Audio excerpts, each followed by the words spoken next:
Welcome everybody to Solid 2023. It sounds really exciting. And this is the first general meeting for, hi Karen. This is the first general meeting for Solid for this year. This is primarily focused for first and second year students, although anybody's welcome. And the idea is to kind of get us all together and to talk about things that isn't always talked about in medical school. So we have monthly meetings. It's on the third Thursday of the month at 7 p.m. Central Time. So however that winds out for you in your location.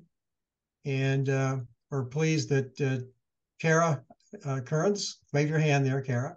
She's our main lady that keeps track of things, and Tim keeps track of the things that Kara keeps track of. So Tim McNichol is our other representative here, and Karen Caruth, who's not showing her face, but she's the executive director for the ACOI. So tonight we want to talk about what it takes to be an excellent, fantastic, phantasmagoric medical student. And we have two experts that have joined us. I want to first introduce Tom Moore, DO, FACOI, who's Dean of the Sam Houston State College of Osteopathic Medicine. And he has come tonight bringing COVID, but on his side of the slides. So we're thankful that Tom could make it. I've known Tom a long time, from the time he was a practicing physician in Michigan, all through his career as, I guess, 2 deanships at Idaho and at 3. Okay, excuse me. Rocky Vista too. He's brought schools along. So Tom, I'm going to turn this over to you. All right. Thank you, Bob. I really appreciate it. And it's great to see you all. Yeah, I am in the throes of COVID. So things, if I'm not as excitable as usual, I apologize for that.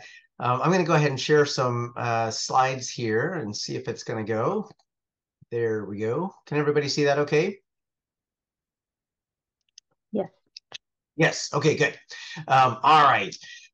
So it's a pleasure to be able to talk to you guys, and just so you know, for those of us who have been in the profession for a while, the osteopathic profession is a family, and we all have homes within this profession.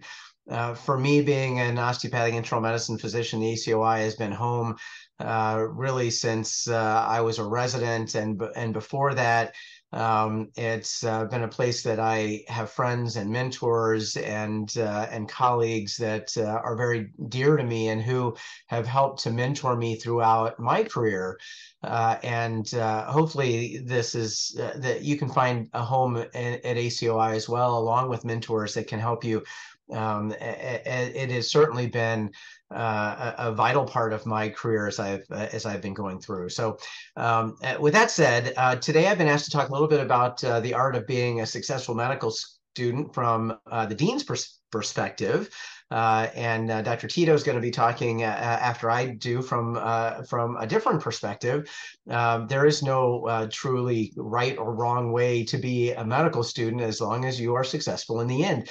And success can look a lot of different ways, but ultimately you want to graduate, you want to get into residency, and you want to have a fulfilling career. And that's what we want for you as well. Come on, there we go. Okay,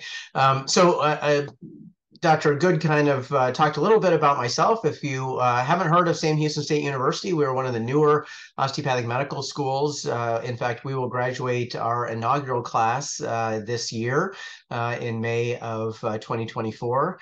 This is the 5th COM that I've been a part of, and I've been able to be a part of Michigan State University, Rocky Vista, Incarnate Word, ICOM, and now Sam Houston. This will be actually my 3rd time to preside over an inaugural graduation as either dean or acting dean, so I'm really excited about this. There has been amazing growth in our profession, but it's for good reason. We provide something that this country needs, and that's a focus on holistic, whole body, community-based primary care. And while that's not what all of our graduates do, the osteopathic principles and practices that we espouse are something that is absolutely necessary for the future of healthcare in the United States.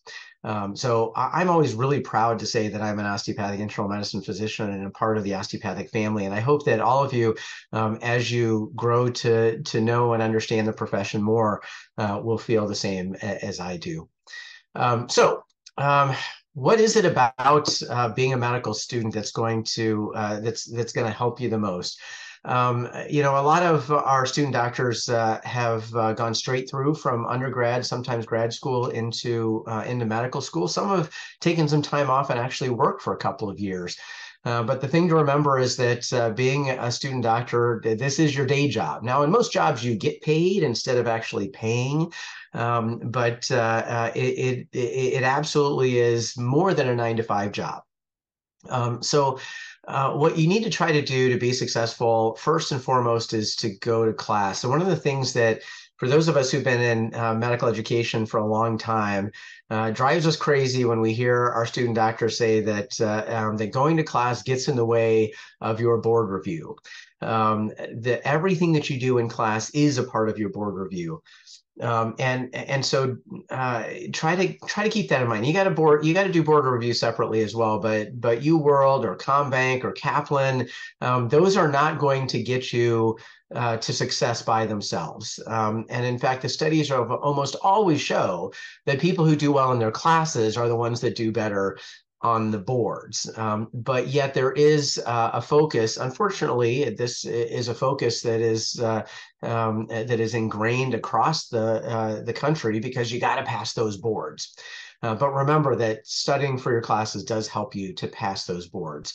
Memorizing is not going to get you to where you need to be. You're going to forget way too much of that. So every step of the way, try to learn to apply the knowledge that you're learning. You know, do the integration and the application of the things that you're memorizing. Look for patterns and associations, because those are the things that are going to stick with you.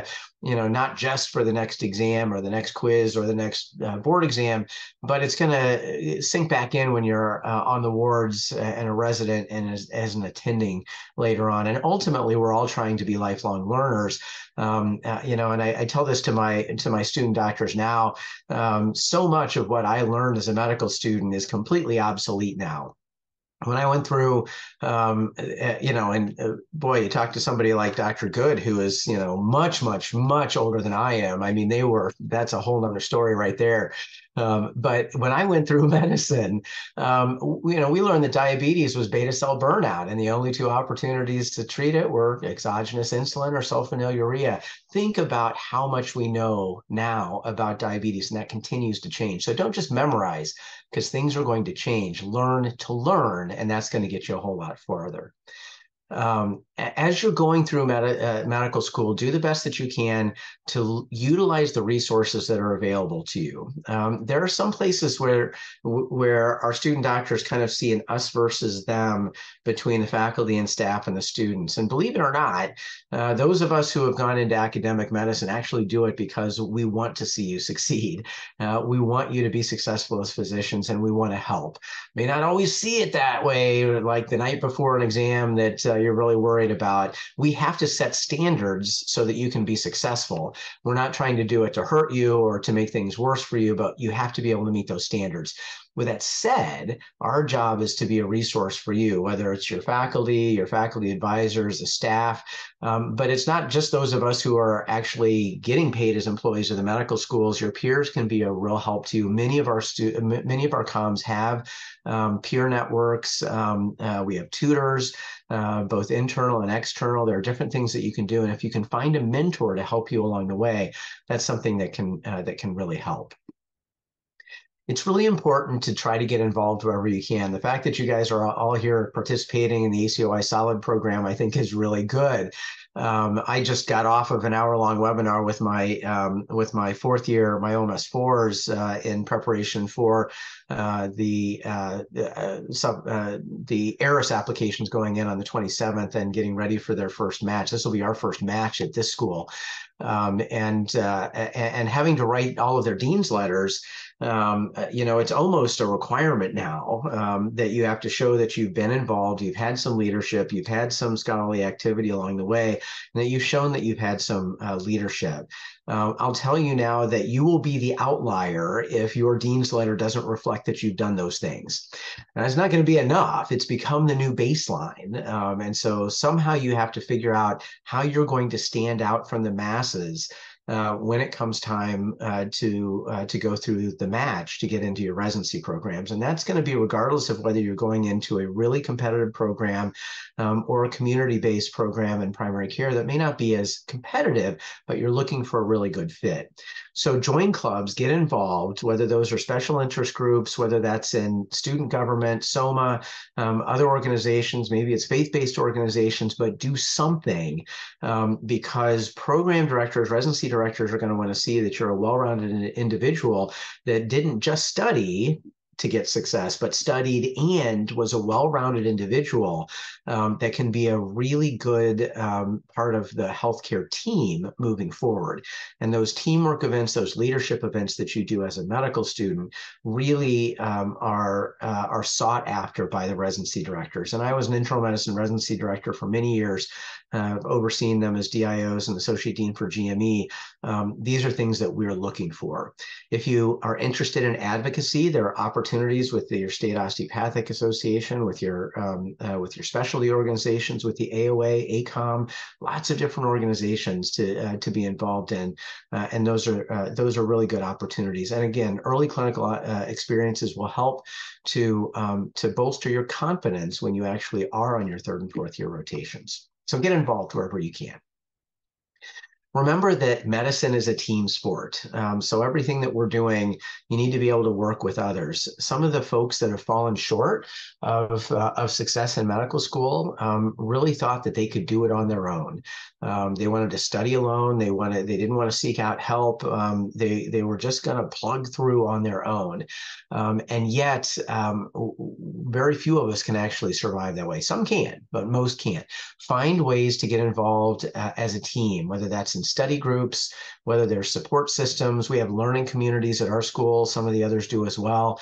And remember that whenever you can, avail yourself of interprofessional education. Your school should be providing some of that, but get to know the students that are in other professions like nursing and PA and PT and social work and the other ones, because they're all going to be part of your team when you get out.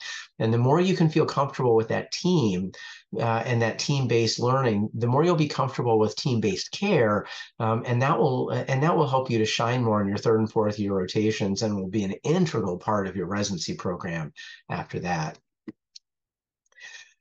Always be professional as much as you can. So this is one of those things that that some folks don't understand. As an undergraduate student, you tend to decide which courses you're going to take. You take this 3-credit course, that 2-credit course, that 5-credit course, and eventually you kind of cobble it all together into a degree plan, and somebody gives you a degree of your bachelor's or your master's degree, and that's great. But medical school is different. Medical school is a single degree, longitudinal, integrated program. And whether your particular school is teaching with small groups or lecture-based or whatever the curricular model is, it's still an integrated all-in program. All of our students are generally taking the same courses at the same time all the way across.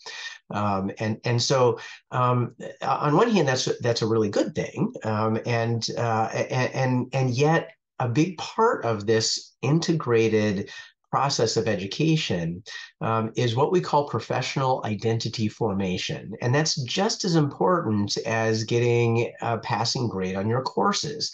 Because at the end of the day, you don't just get a degree and take a job. You actually become a physician. Your name changes from Mr. or Mrs. to Doctor. And so professional identity formation is baked in to the educational process. And that's a good thing, because we need to have physicians who are of the highest professional caliber, but it can also trip you up, because you can get kicked out of medical school for professionalism reasons just as much as you can for academic reasons. And we hate seeing any of that when it happens. When we're talking about being professional, some of it is common sense. Keep a level of respect at all times. Remember that your faculty, even in your first and second year, your clinical faculty are going to be your attending physicians of the future. And there may be times that you don't always think that they're treating you with the level of respect that you would like, but always try to treat them with respect. You're going to find that that's something that repeats over and over throughout your education. It's frustrating sometimes because you're at the bottom of the ladder, the bottom of the totem pole, and sometimes you want to be given the respect of an attending physician, but you're not going to get there yet. You have to earn that respect as you go on, but you have to give respect to get respect. So remember that in first and second year of medical school, you really should move away from this idea that you're cobbling together a bunch of courses into a degree plan to the idea that this is a professional school, a longitudinal integrated degree program. So treat your time as a first and second year as you would a professional. Professionals show up on time. They dress appropriately. They're courteous to people because they have to survive in the workplace. And that's great. But if you're one of those people that doesn't like to show up on time, that dresses poorly, that's grumpy to people all the time as a student in your first and second year in the classroom, it often tends to bleed over into how you treat people and act down the line, and that ends up getting people in trouble. So just try to think about that as time goes on. Especially after you get into the third and fourth year. I've seen far more students get tripped up and end up getting on probation or even getting expelled from medical school because of professionalism issues in their third and fourth year, as opposed to academic issues. At that point, it's usually if you haven't passed the boards or or you're not passing your end of rotation examinations that can be an issue. But more often than not, it's professionalism issues. So get in the mindset now as a first and second year medical student that you are a professional in a professional school, because that's going to serve you a lot as time goes on. Do whatever you can to avoid burnout as well. This is never easy, but remember, burnout is one of the biggest things for students and residents and attending physicians. And so developing those skills early on isn't just your way to get through the next test or the next board exam or to graduate. It's how you're going to survive as a physician throughout life, because, it doesn't necessarily get easier. It just gets different, sometimes more fun. But you have to find ways to enjoy yourself along the way. Remember that medicine is a journey. It's not a destination. And if you make it across the finish line to graduation, but you're so burned out you can't continue, then you haven't been successful. This is one phase of the journey. So try to continue to hold on to whatever it is that makes you you throughout medical school and beyond, even if you only have very limited time to be able to do that. Do something other than study and try to have fun. If you are finding yourself in a rut, if you're having issues at any point in time, please reach out for help. All of our comms have counselors, therapists, physicians. If you don't feel comfortable talking to somebody at your comm, go to a primary care physician outside of your comm, go to a therapist, go to a counselor so that you can get the help. Don't wait until it's too late. I've seen it happen too many times where people think, I'm going to power through, and then it's too late. Also, don't be too hard on yourselves. A lot of people like to postmortem exams and, oh man, why did I do this? Or you said you selected that question, not that one. Try to not be too hard on yourself, but understand that there are levels of accountability that have to be there. If you fall short of a standard, whether that's on a grade or a board exam, accept your failure, take accountability, figure out what to do better, and move on. Don't assume that doing what you've done in the past is going to fix it. You're going to have to do something different. Hopefully you've reached out earlier, but once you had that failure on your record, you can still salvage things. Just find a way to fix it as you go on. Start with the end goal in mind. Keep your focus on the patient. Remember why you originally decided to do this. The idea of getting to graduation is great, and being able to get that DO after your name and have people call you doctor is all great. but you want to make sure that you're still keeping a hold of your why. Why did you do this in the first place? And hopefully that was because you want to make a difference in the world, a difference in the lives of the patients, a difference in the communities that you're going to serve. Try to be as flexible as you can as you go through this journey. Folks that have said from day one, I don't want to do anything other than an orthopedic surgeon, and then they get to match time and find out they're just not quite there to be competitive in that field, find themselves really feeling like they've wasted their time. Go through everything that you're doing now with an open mind, because you just don't know what you're going to end up really loving as time goes on. I didn't actually decide until my internship year that I loved internal medicine. Back in those days, we had an osteopathic internship, so we could wait that long.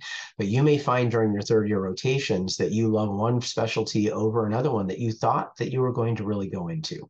So keep an open mind for that.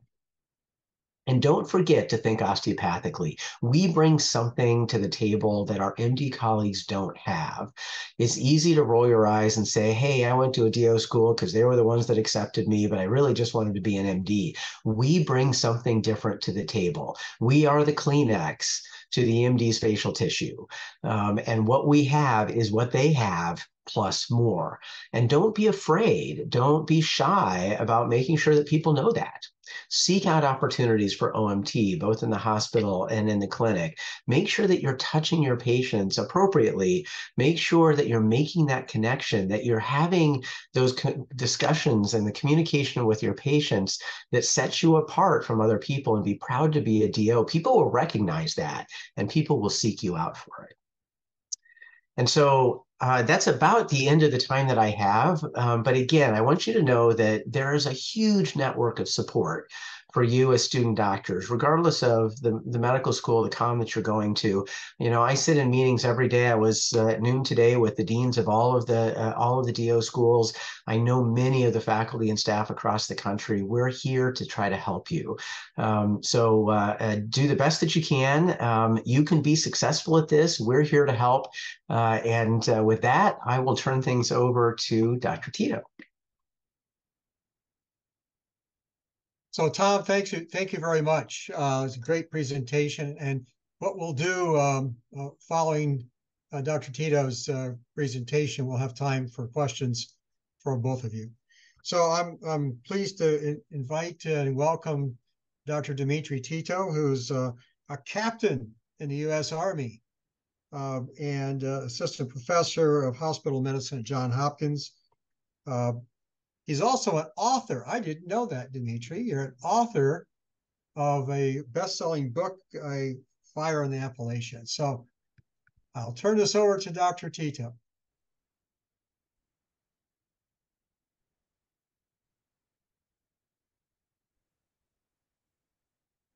Did we lose him?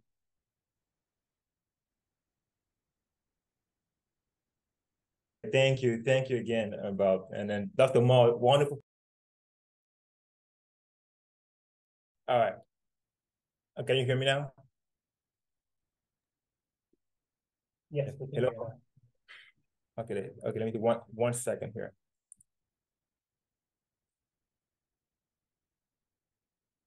All right. Is it better? We're hearing you. Okay. Is it better? Yes, sir. Okay. All right. Just making sure. I just moved to a new apartment and here in Baltimore. So, you know, if at any point I get frozen, just let me know. All right. Just give me a thumbs down and then just let me know. All right. You still hear me okay? Yes.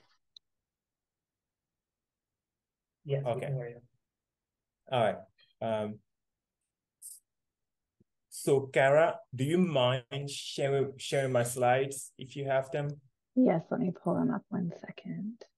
Thank you. I just somehow won't let me do it.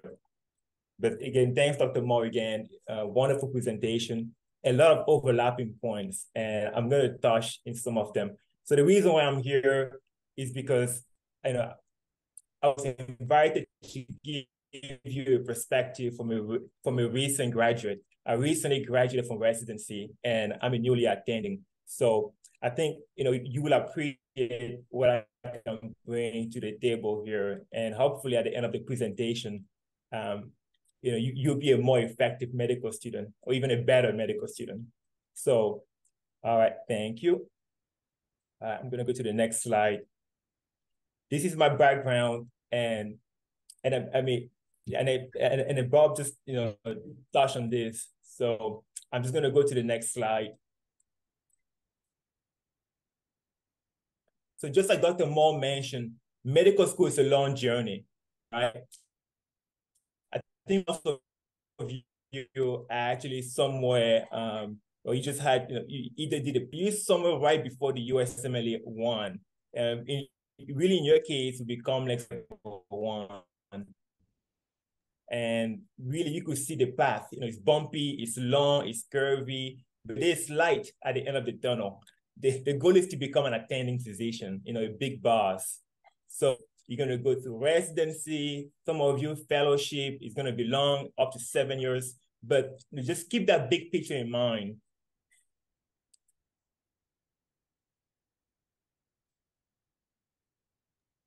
So the big picture in mind on the next slide would be, passing, your COMLEX level 1, passing your COMLEX level 2, your COMLEX level 3. You're going to have a bunch of exams, NCREASes, and NBOME SHOF exams. You're even going to have physiology lectures that has nothing to do with your boards. But, hang in there, just trust your board exams, which at the end of the day, you need to pass your board exams to be an osteopathic physician.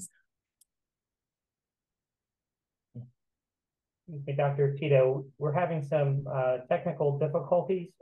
You may want to turn off your camera to see if that'll help with the bandwidth, since we have your slides up. Thank you. All right. Is that better now? Okay. Much better. Thank you. Okay. All right. So big picture in mind, passing your COMLEX level 1, level 2, and level 3 as well. And don't forget about, focusing on this exam so you can be a board certified osteopathic physician. All right, next slide.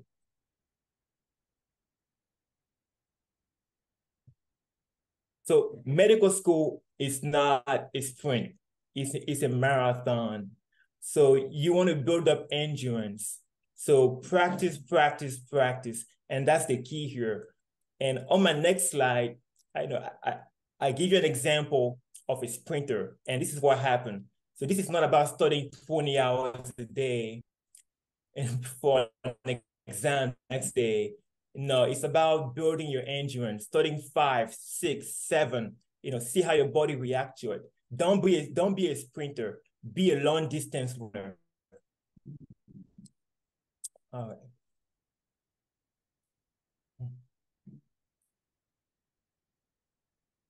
So this is my journey here. I was born and raised in Cameroon, in Douala, Cameroon. I came to the state in 2009. And then on the next slide, growing up in Gaithersburg, went to, College Park for chat.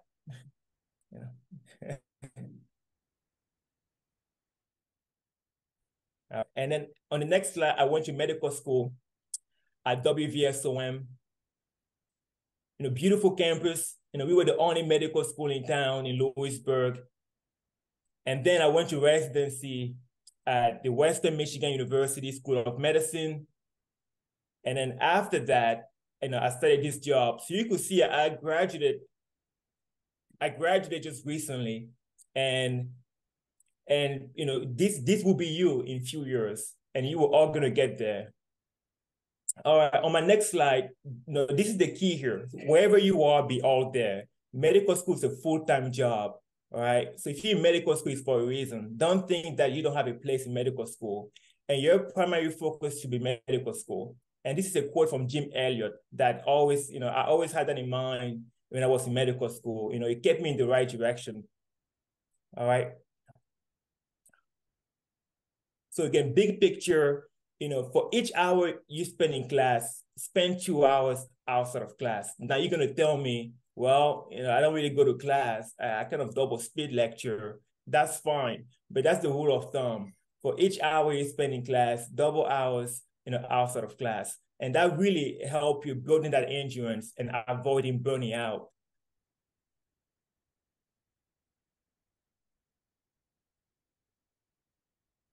And on the next slide. All right, so these are the features of an MS1, MS2. And I have this here because I think it helped knowing this, being aware of this, the workload anxiety, the self-doubt. This is no longer a competition in medical school. It's a cooperation, it's a teamwork, exchanging notes with your classmate, with your neighbor. This is what it's about. It's no longer undergraduate. There is a set of instructions that we need to follow. And I had a hard time, adjusting to this. For example, you're working with a doctor in clinic and they send you to see a patient and they tell you, go and get the HPI. Imagine going there and giving the patient the assessment and plan. That's not what you were told. And trust me, this happened. I've been in residency. I've been with students. They will go in and see a patient and they will do something else. So I think these features really help, just knowing this is what in the majority of people of medical student experience in your first and second year. I think just knowing this really helps us becoming a more effective student.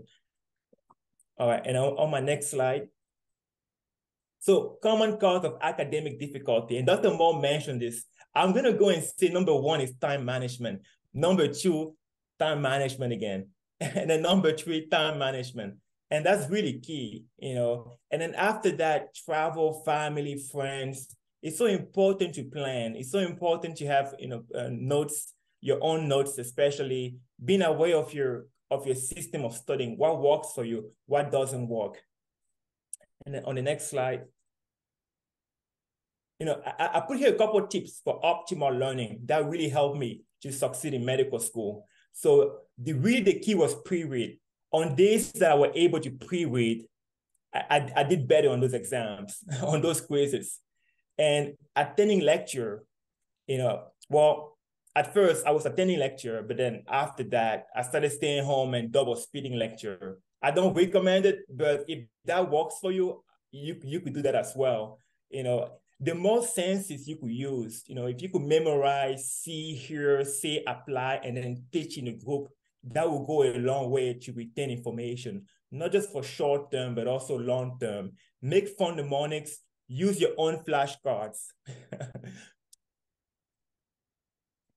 So schedule construction, this is so important because when I was in medical school, I used to do exactly what my friends, were doing. I was more of a day person, so I would study on days, but some people like studying on nights. So I like to study in groups. Some people like to study by themselves. I would sit down and study for 4 hours without any break. I know some people would do a couple hours at a time. So the key here is to find what works for you. And then some of these things, you already know it. And I think it's just a good reminder because what works for you will not work for others. And just be mindful of that, But I do think what's important here is if you're able to be by yourself and absorb the material, and then later on meet in the group, and then be able, be that person that can teach and that can learn from others, that's even key here. So just remember to build your own schedule. Can you still hear me okay, team, Cara? Yes. Yep, doing well, thank you. All right, thanks. So additional tips here, when you study, I will mix match difficult subjects and easier subjects. Use higher energy for difficult subjects and even volunteer to teach groups. People that work in groups, or at least that teach in your groups, tend to do better than people that study by themselves because you realize how much you don't know. I'm sure it has happened to you. You study for a subject for hours, then you show up in group. This one guy mentioned something you never knew existed. so just be aware of that. Just build your own schedule, see what works for you, how many hours you want to spend on the subject, and then always make sure you have someone else to check on. All right, and the next slide. Memory curve, again, here, most of you know this.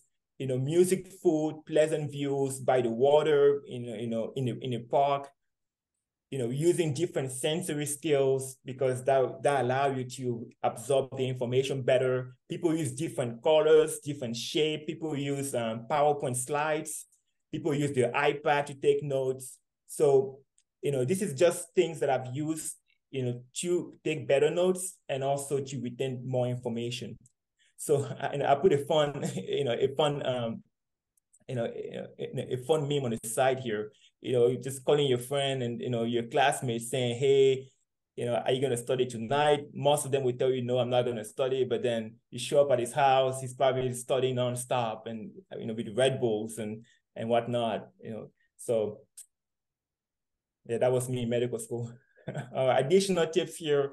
So do not fall behind. And if you do, you will never catch up.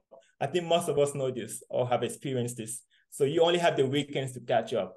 So do not fall behind. And that's also key here. And I've experienced this. So whenever I fell behind on the topic, I didn't do well in that exam.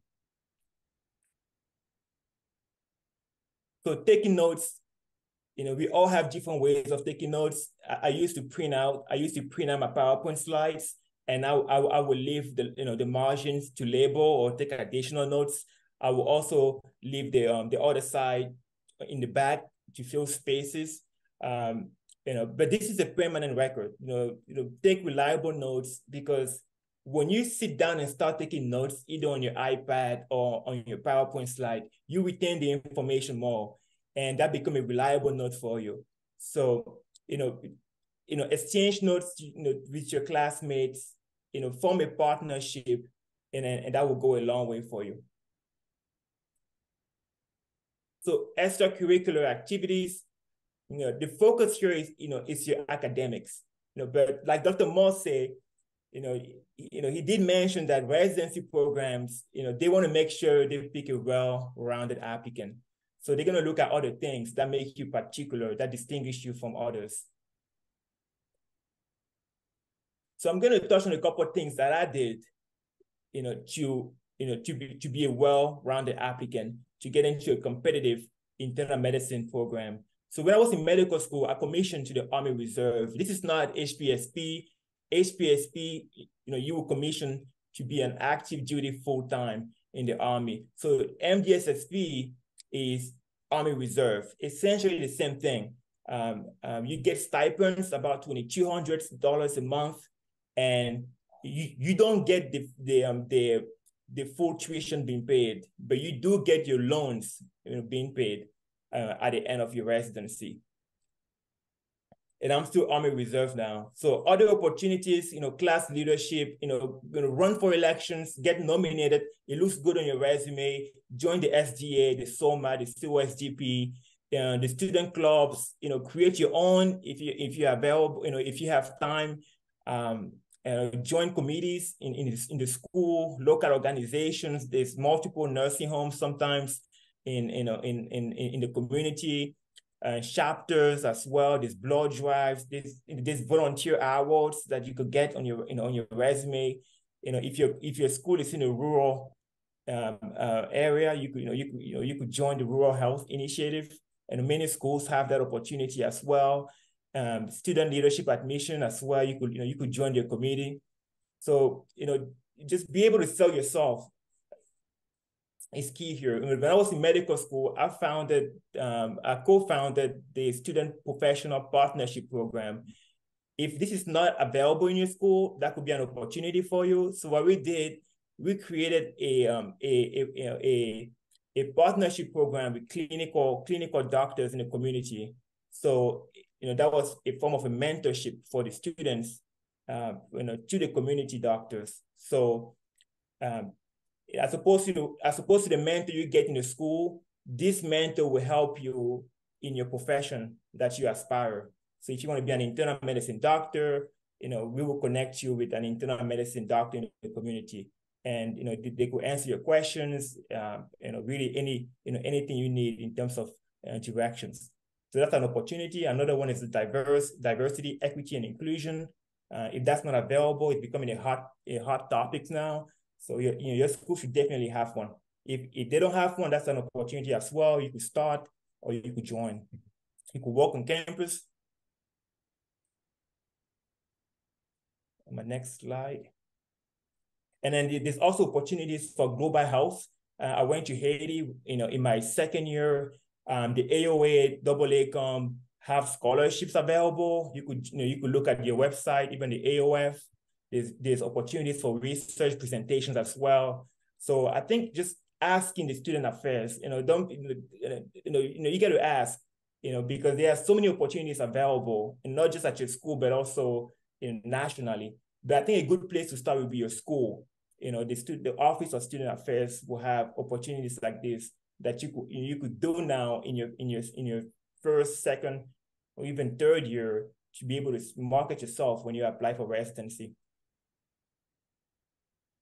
Additional opportunities here. This is a National Osteopathic Honor Fraternity. I think typically it will be between first and second year. So my school had it. There's also a student DO of the year. That's something else you could have in your radar. In your radar. There's the U.S. Public Health Service Excellence in Public Health. Those are other opportunities that you could get nominated for, or you could apply for if you have that those extracurricular activities.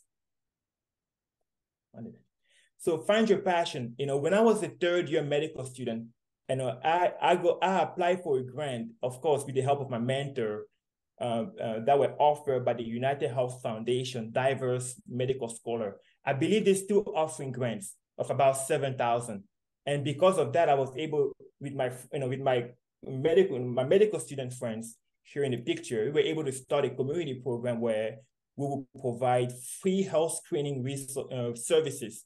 So we would do hepatitis screening, diabetes screening, hypertension screening for free with the local hospital.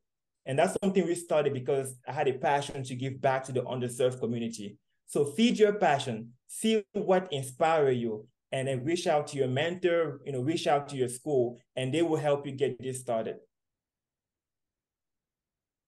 So, so I'm finishing up now, and I do want to touch on 3 underrated activities in medical school. You could see I did not mention studying. So nutrition, exercise, and sleep is so underrated and it's so important. So you need that to function. Those are the 3 most underrated activities, and don't forget about it. You got to take care of yourself. You got to recharge. Medical school is not just about studying. You got to take care of yourself, and that's your priority.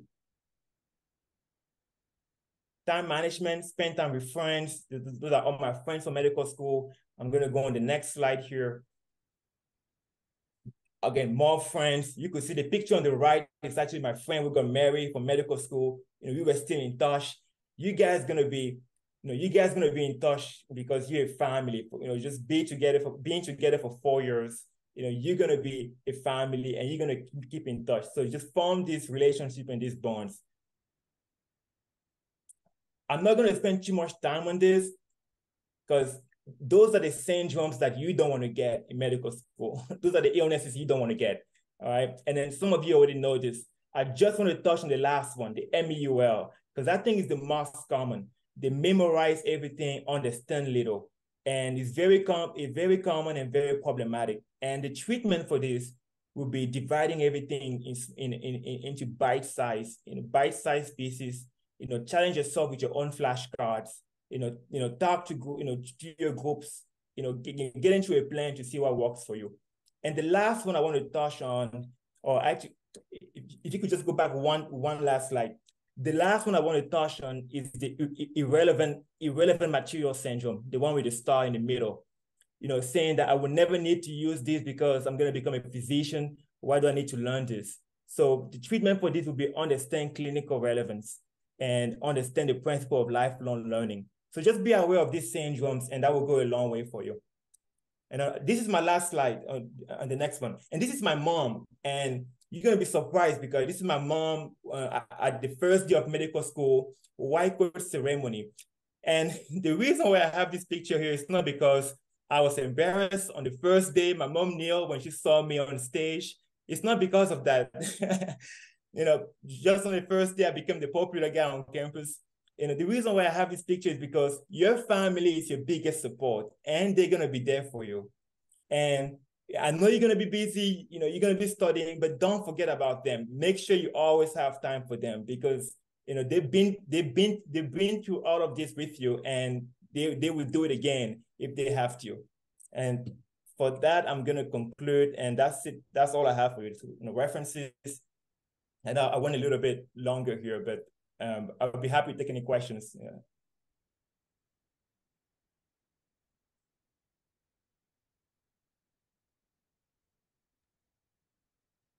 Any questions for either speaker? Oftentimes, students may take multiple degrees while going through medical school, maybe an MPH or some other associated degree. I'm just curious what each speaker thinks about that during the process.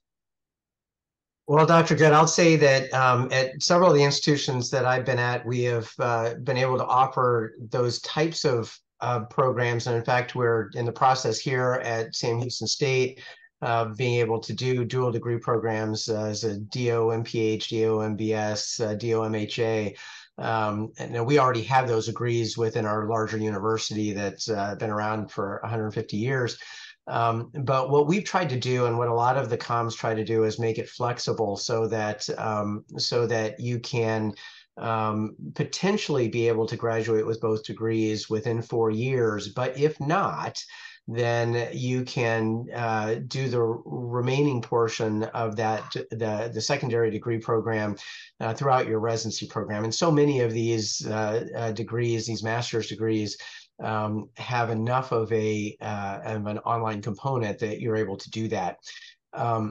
What we've tried to do, and what a lot of the schools try to do, is to provide dual credit for some components of medical school that actually meet the credit qualifications for another degree. And a master's in public health is a key example of that.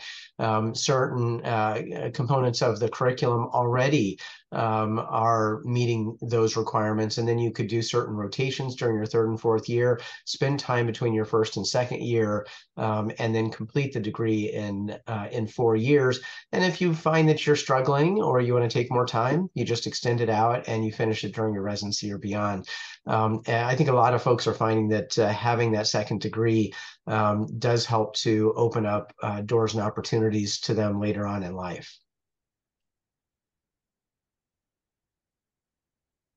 Dimitri, do you have a comment to that? No, I couldn't have said it better. I think it does open your door with residency as well. Just give you additional skills. I did not do another degree. I only have a bachelor, but I've been looking into getting a master's degree as well, actually, like an MPH. So I think if you have the opportunity and you have time academically, I don't see why not. And you're actually starting to see some residency programs that are including a preventive medicine residency is required to have an MPH as a part of it. But you're seeing some family med residency programs that are offering that as a component as well, and providing some time to be able to do that. I think that the big key to all of that is making sure that you never lose sight that the DO degree is the primary reason for being in medical school. And the institutions that I've been in, we actually monitor pretty closely. And if you fall into any type of academic probation or concern, we will ask you to put a hold on the master's degree until you're back up and running. Last thing you want to do is be successful in getting your MPH and then fail out of DO school. That wouldn't be good. There is a question here to Dr. Tito. It says, did you keep some type of journal through medical school to make it easier to reference certain experiences when writing for your residency application? Right, I did actually. I was using an Excel document, because I realized that after my first year, I couldn't remember what I was doing. So to keep track of it, I was using an Excel document where I would split, if I was doing like a community, or if I was doing something at school, even things like honors, awards, every time you do something new or you get an award, I would just add it. That's a good way to keep track of it, because I think once you go on clinical rotations, like once you start applying for residency, I remember my dean at the time, they will ask for our CV and also really everything we did in medical school. So you're going to be asked about that by your own school. So I think it's better if you document it instead of waiting years and trying to remember what you did. So I don't know if Dr. Moore want to add, but I do believe comms tend to ask about like what the students are doing in the school, to write your paperwork or I forgot the name of it. Dr. Moore, do you have a comment in regards to either logs or journals for students during medical school? Yeah, I didn't, and I wish I had. But I'll tell you, even for faculty positions, the idea of maintaining a portfolio or an ongoing kind of list. I mean, we kind of do that with our CVs anyway. But you're absolutely going to have to put all of that down on your ARIS application when you're getting ready in your 4th year for rotation. So making sure that you keep all of that ready to go is probably a good idea, to have a resume or a CV that you start even in your 1st year, and then you can add things to it. You'll be asked for that as time goes on as well. There's been an old adage about see one, do one, teach one. I'm wondering about the benefit that in teaching, as a 2nd year student teaching 1st year, etc. Dimitri, you want to comment on that? All right, let me take my camera off here so you don't get any feedback. So I think it's important because I remember as a 2nd year medical student, I was teaching the 1st year. It was not only helping for the subjects that I was studying in my own class, but also it was really helpful for boards. So I think the pressure that you have to teach someone else or teach a group, you really become an expert in that material, and then you tend to remember that long term. So I think there's really a benefit from being able to teach someone else like long term. Yeah, I would agree with that. I mean, essentially, so much of what we do as physicians can be seen as teaching. Every patient encounter we have, we are teaching them in some way, shape, or form. So every chance that you get, you should be trying to teach other people. If you have an opportunity, even within your study group, if you're doing team-based learning, if you have an opportunity to be a tutor or a TA or any of those kind of things along the way, every one of those is going to help to improve your teaching skills, and that actually makes you a better doctor along the way. And I'll tell you, residency directors really like to see that as well, because they really rely on their 2nd and 3rd year residents to be teaching the younger residents and the medical students along the way.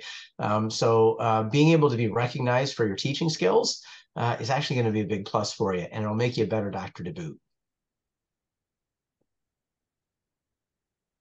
There's another note here from Vanessa, 3rd year student at West Virginia, wondering if you have any advice entering into larger academic institutions for rotations as a DO student. I'm currently doing rotations in Petersburg, West Virginia, which is rural, but I'm also looking at VSLO for my electives. I heard it might be difficult. So Dr. Tito, you seem to be the guy here who went to West Virginia and now is at the little hospital called Johns Hopkins. So I'm kind of wondering what your thought is about that. Well, actually, Vanessa, I also did I did my clinical rotation in Petersburg, actually. So I spent my 3rd year. It's a small town of about maybe 2,000 people. So I had a chance to do a survey at a couple places when I was a 4th year, and I would definitely recommend it because you get exposed to specialties that wasn't even available at a smaller hospital. You get exposed to other surveys from different schools, I mean, the didactics are larger. I mean, the education system there, I mean, the morning report are structured. So there's just so many advantages when you go to a larger institution, at least at the fourth year, just because, you're going to go to residency and you're going to experience that. So if you can experience that early on, it really helps you just to see how things work. So I think Team Kara, they have my contact information. I could give you a list of places I've been to in terms of clinical rotations, but I remember I used the VSLO and I was able to get in a couple places. On top of my head, one is Wyoming, Michigan, and there's somewhere else. So, but yes, I recommend it for every student if you have the chance to do that. Did you feel prepared as a DO student when you entered into ACGME residencies with people from other larger medical schools? So that's a good question. I did feel prepared in terms of my knowledge. So, however, I was slower than other students from large institutions. When it came to adapting to the environment, meaning going to morning reports, having my own patients, calling the specialist myself. There were a few things that I was not aware I could do it myself. Like I never knew I could just call the dietitian or call the consultant and page the provider. Just a few things like that. But in terms of knowledge and being able to apply your knowledge, your skills, your clinical skills, you'll be prepared to succeed in a large institution. I mean, as a DO, you're going to bring additional skills as well. Because you're going to rotate, you're going to go on clinical rotations in places where, you may not see a DO, and then being there and be able to do OMM, they're going to be amazed. They're really going to love to have you around. Dr. Moore, you've not only taught medical schools or medical students in different schools, but you've been an attending at various institutions where you've taught residents and brought them into the fold. What's been your experience of comparing DO students compared to MD students from maybe some name brand locations? Where do you think they sit? Well, I think that our osteopathic student doctors bring something different to the table that is really good. And Dr. Tito's right. What we lack for in understanding the kind of the medical milieu of an academic medical center that is it has a structure to it that you have to learn as you go along. But we can learn that structure. The thing that we find, and most of my student doctors like Vanessa are in small rural areas for almost their entire third year, and then they go through VSLOs or visiting opportunities to go to larger places. And what I would tell Vanessa and other students is, first, hold your head high. One of the things that's often a concern is that we walk in with the underdog syndrome. Oh, well, we're just a DO and I came from a rural area. Well, here's the thing. There's a greater chance that you actually saw and touched and spoke to more patients in a more intimate manner than many of the folks that did their third-year rotations at a major academic medical center. They know the infrastructure, but you weren't standing behind 3 other trainees. You were working directly with the attending physician, and you'd be surprised how much that actually helps when it actually comes to your patient interactions and your clinical skills. And so we often hear, and I'm sure that Dr. Boyd and your folks at West Virginia would say that they're hearing from those same attendings that they will take our DO students over the MD students because we can hit the ground running. Yeah, let's figure out how to get to morning report. Dr. Tito's right. I remember having to go through some of that stuff as well. But that takes a day or two to figure out. Working with your hands, understanding patients, trying to deal with the biopsychosocial model with osteopathic principles and practices, that's taken you 4 years to learn, and that will come out. So hold your head high. You'll do great. In the 1 minute left, I want to hear one thing that each of you would do different in your medical education journey through medical school. Dimitri, you go first. Well, okay, I'm gonna turn this off for now. Well, I actually wish that I pay more attention in my OMM classes actually. So it may sound funny, but um, I'm realizing now that to the patients, even here in the hospital. In fact, I'm actually applying to get privilege to do OMT in the hospital. So I just wish I paid more attention in my OMM classes, when I was in medical school, because it just really, you could feel a difference. A patient will come in and frustrated with so much pain. You provide a treatment, and then they smile. They ask you, "Hey, when can I come back again?" So sorry, I took more than that was more than one sentence, but. All right, Dr. Moore, I'm going to give you the last one here. What would you do different? My initial knee-jerk reaction was I wouldn't do a thing differently. God led me down this path, and it has been incredibly rewarding from start to finish. But as Dimitri was talking, I actually, it wasn't so, I listened well in my classes in OPP. What I wish I had done was apply it more in my clinical years in residency. And while I continued to use OMT, and I certainly continue to use osteopathic principles and practices, I wish I had taken more of an opportunity to apply it, and would feel even more comfortable with it now as time goes on. So I would encourage that for everybody. All right, good advice. Great presentation, guys. Tim, I want you to flip up there. The ACOI convention is coming up October 10th through the 14th. And on the 14th is a student resident presentation.